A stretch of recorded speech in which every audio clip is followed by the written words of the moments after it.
ओम शांति। वेद पुराणों का राज। परमात्मा आकर सभी शास्त्रों वेद पुराणों का राज बताते हैं।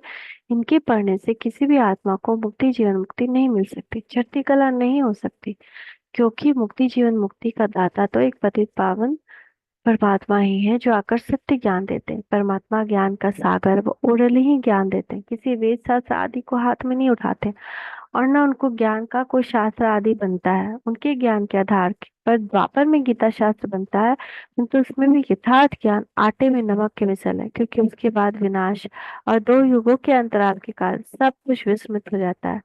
वेदों के विषय में जो एक भ्रांति है कि वेद अनादि है, वह भी सत्य नहीं है। सभी वेद शास्त्र पुराण गीता आदि द्वापर से भक्ति मार्ग में लिखे जाते हैं। विश्व में कोई भी चीज अपने यथार्थ स्वरूप में अनादि नहीं है, परिवर्तनशील जगत है। जब समय अनुसार परिवर्तन अवश्य होता है। जड़, जंगम और चेतन प्रकृति का राज।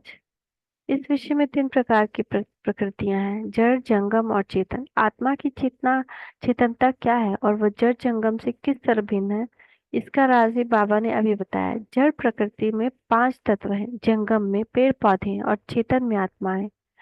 जड़ जंगम चेतन आजीम ज्ञान। परमात्मा भी एक चेतन आत्मा है, जो गुणों और शक्तियों में अन्य आत्माओं से भिन्न है। चेतन आत्मा अविनाशी है, उसकी स्वतंत्र सत्ता है और उसमें मन बुद्धि संस्कार भी अविनाशी है। जंगम का बीज होता है, जिसमें शरीर के समान पेड़ के विकास के संस्कार होते हैं, परंतु उसमें कोई बाहर से चेतन आत्मा प्रवेश नहीं करती है, इसीलिए उनको चेतन नहीं कहा जाता है, उनको जंगम प्रकृति कहा जाता है। कुछ पेड़ पौधों के बीज होते हैं, कुछ की कलम लगती है और कुछ के बीज और कलम दोनों के पेड़ अस्तित्व में आते हैं।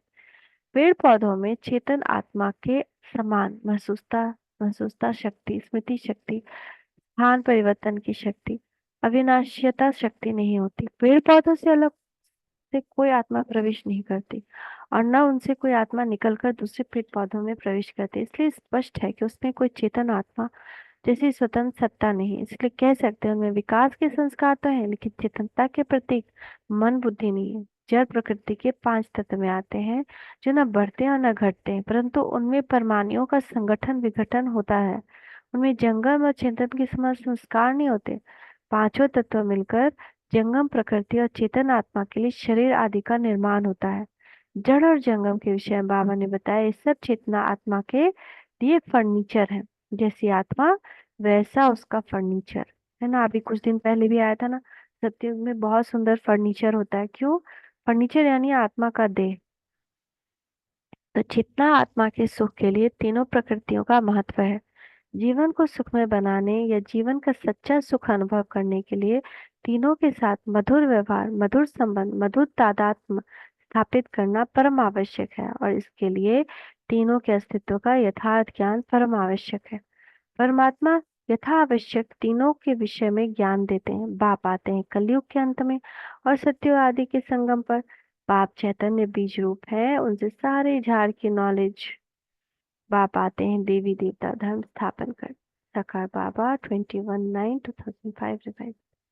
वास्तव में ज्ञान को ही बीज कहा जाए, क्योंकि परमात्मा जब ज्ञान देता है तभी झाड़ की नई कलम लगती है, अर्थात परमात्मा ज्ञान का बीज बोता है। ना आत्मा का साइज न घटता है न बढ़ता है, न ही संख्या घटती बढ़ती है। साइज भी निश्चित है, संख्या भी निश्चित है। आत्मा विनाशी, शरीर विनाशी। आत्मा 84 लेकर सारा पाठ बजाती है, आत्मा घटती बढ़ती नहीं, शरीर घटता बढ़ता है। आत्मा कैसे शरीर में आती है, कैसे और कहाँ से निकलती है? आत्मा अलग, जीव अलग है। साकार बाबा 4 सितंबर 2045। आत्मा को ही नॉलेजफुल बीज रूप कहा जाता है।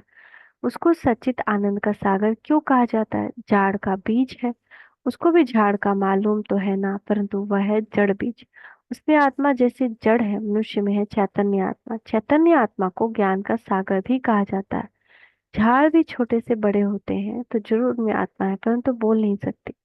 परमात्मा की महिमा है ज्ञान का सागर।